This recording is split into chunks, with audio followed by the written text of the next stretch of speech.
Polda Metro Jaya membeberkan update terbaru terkait kasus pembunuhan dan penculikan Kepala Cabang Bank BUMN Muhammad Ilham Pradipta. Sejauh ini sudah ada 15 orang yang ditangkap terkait kasus tersebut.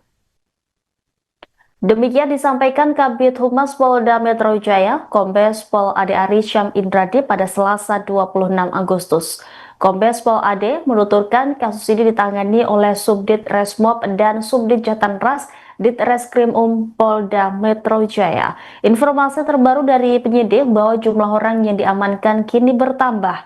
15 orang sudah diamankan, 9 orang ditangkap Subdit Jatanras, sementara 6 lainnya diringkus Subdit Resmob. Ade Ari meminta publik untuk bersabar terkait motif perkara ini. Menurutnya proses penyelidikan dan penyidikan butuh waktu. Disebutnya polisi menerapkan prinsip-prinsip yang hati-hati dan proporsional menangani kasus ini.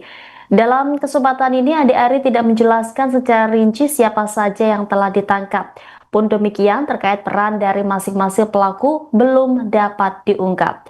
Sebelumnya, polisi menetapkan telah menangkap 8 pelaku kasus penculikan dan pembunuhan kacab Bank BUMN di Cempaka Putih, Jakarta Pusat. Ke-8 pelaku itu adalah berinisial EW alias Eras, kemudian AT, RS, RAH, C, DH, YJ, dan AA.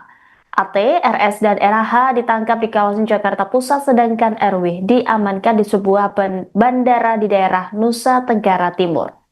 Untuk DH, YJ, dan AA ditangkap di daerah Solo, Jawa Tengah, lalu pelaku berinisial C ditangkap di kawasan Pantai Indah Kapuk, Jakarta Utara.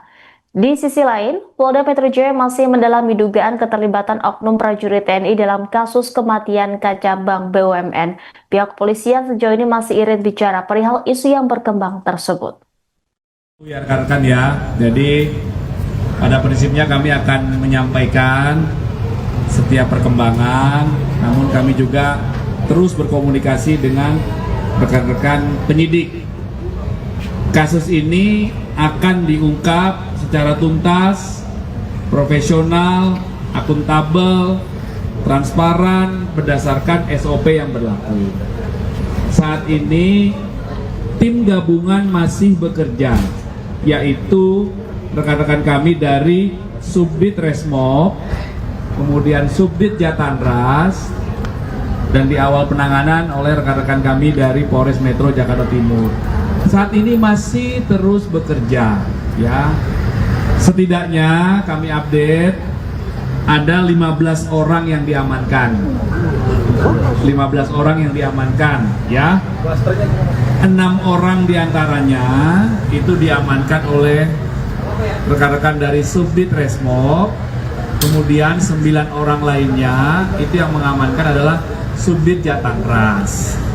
Jadi mohon waktu terhadap 15 orang ini masih terus dilakukan pendalaman. Pemeriksaan itu dilakukan secara hati-hati, mendalam, menunjukkan barang bukti, mencocokkan setelah orang yang diamankan si A misalkan dicocokkan dengan keterangannya B, dicocokkan dengan keterangan C, dan lain sebagainya. Sehingga ini membutuhkan waktu, kami harus hati-hati, kami harus berdasarkan SOP, kami juga harus proporsional. Ya, jadi sementara itu update-nya rekan-rekan. Mohon waktu ya. Dari 15 itu 15 klaster. Ya, nanti kami update lebih lanjut, mohon bersabar. Tim penyidik masih bekerja.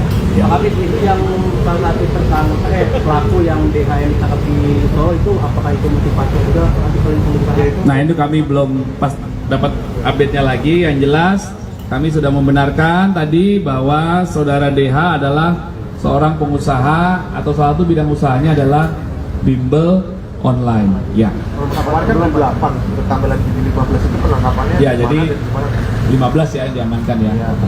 Pak Ade, soal oknum yang berinisial F itu yang berupa pelaku itu benar dari anggota? Ada oknum, nanti kami pastikan ya, kami belum ada info dari Pak, tim. 15 yang diamanin itu udah ada eksekutor apa itu? Nanti kami pastikan perannya masing-masing masih didalami, dipastikan secara pasti ya, sehingga nanti bisa disimpulkan dari 15 ini perannya masing-masing apa, berapa orang yang sudah ditetapkan sebagai tersangka, atau kemungkinan lainnya bagaimana, ini masih terus dikembangkan ya. Mohon waktu. Kan ada 8 hari ini, tambah 15. Kapan tuh Pak? 15 ya, 15. Berarti terakhir itu kapan tuh ditangkapnya? Dan di mana tuh? Belum. Ya, sampai dengan saat ini update-nya adalah 6 diamankan Resmob, 9 diamankan Jatambas. Oke. Pak, Ada kemarin isu kan lain Pak. Bentar, ini dulu. Biar nggak loncat-loncat ya. kemarin kan pihak pengacara dari empat orang penculik ini datangi Polda gitu. Terus kemudian dia kan juga ngomong bahwa ada ketakutan yang mereka rasakan sampai mereka meminta perlindungan kepada Bapak Kapolri maupun Bapak Panglima gitu. Apakah sudah ditemukan fakta atau bukti baru Pak terkait dengan ketakutan mereka sampai mereka minta tolong ke Bapak Kapolri dan Bapak Panglima gitu Pak? Baik, nanti kami cek ke penyidik ya. Mohon waktu.